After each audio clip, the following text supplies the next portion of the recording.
Ассалаумағалейкум достар, қалайсыздар? Бүгін екінші видеоның түсірілімі басталды.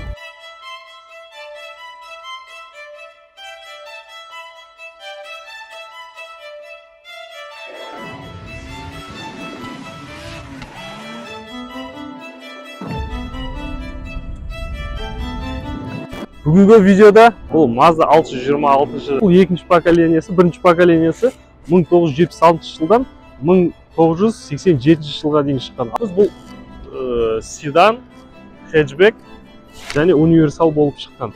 Бұл қазір түсірілімде бізде хэтчбек түрі. Не оны? Көлік шыққан жері жапондардың мекенінен шыққан. Көз қысып қалған жапондардың сыныптастары бар екен. Бұл машина сыныптастары Audi 80, Passat, Volkswagen және де Opel Vectra. Бұл көліктің характеристикасына келетін болсақ, бұл көлік 1988 жылғы 2 авионмен шыққан инжектор 8 клапандық 4 цилиндрлік болып келеді. Бұл машинаның өзіне бір жақсы қасиеттері бар, және де бұл жол таңдамайды. Әдем-әдем мынандай противотуманниктері бар. Жақып қойсаң жанат, өшіріп қойсаң өшіп тұра береді дегендей. Дөңгелегі 14 размер, диаметрі.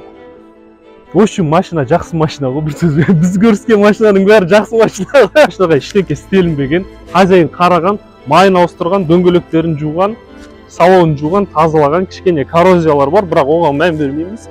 88 жылғы машинадан ештеңке күтуге болмайды. Сырт келбеті бұлай арасында бүйтіп көрсетіп отырамыз. Салоны өте кең, просторный, ешқандай мысалға любой жаққа қаланың ішінде де, қаланың сыртында да межгород жүре беруге болады. Печкасы мықты, огонь ғой. Кузовы оцинкованный. Ходовкасына келетін болсақ, өте санатонкіне келеді. Вадим келмесе де, бірақ кейбір запчастары келе береді. Достар, машинаның ішіне келетін болсақ, салоны велюрмен жасалған, орындықтарының бәрі,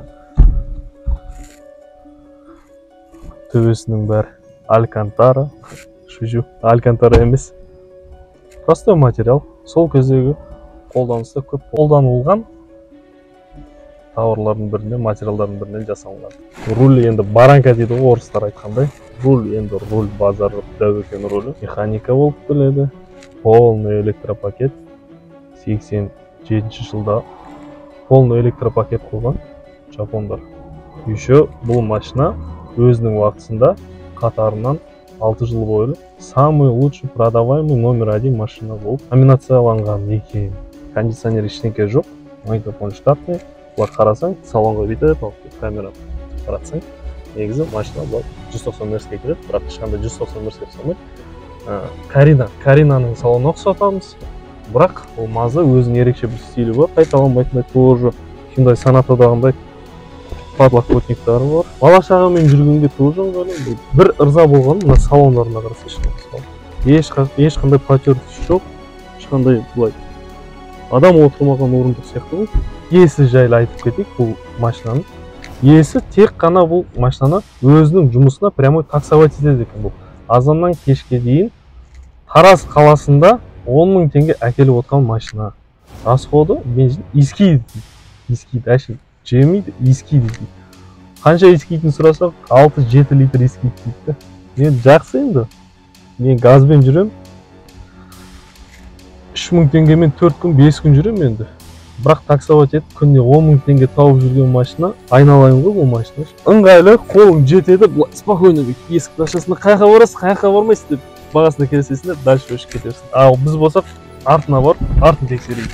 Көліктің артқы жағына келетін болсақ, достар, ең бірінші көзге түсетін, ол алдында айтып кеткендей орындықтары велюр өте керемет, мамық екен, маған ұнады. Сіздерге де ұнайды деген ойдамын. Машинаның ішкі көлемі әлде қайда мықты екен. Состояниясы да, жағдайының бәрі өте керемет, жақсы екен. Жолаушыларға ұстап отыратын ұстағыштары бар екен.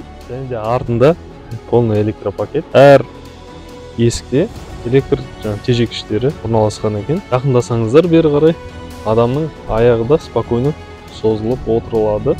Ешқандай препятствие жоқ, ыңғайлы. Артында мынандай әдемі подлокотниктер бар, бірақ ішінде салатын ештеңкесі жоқ.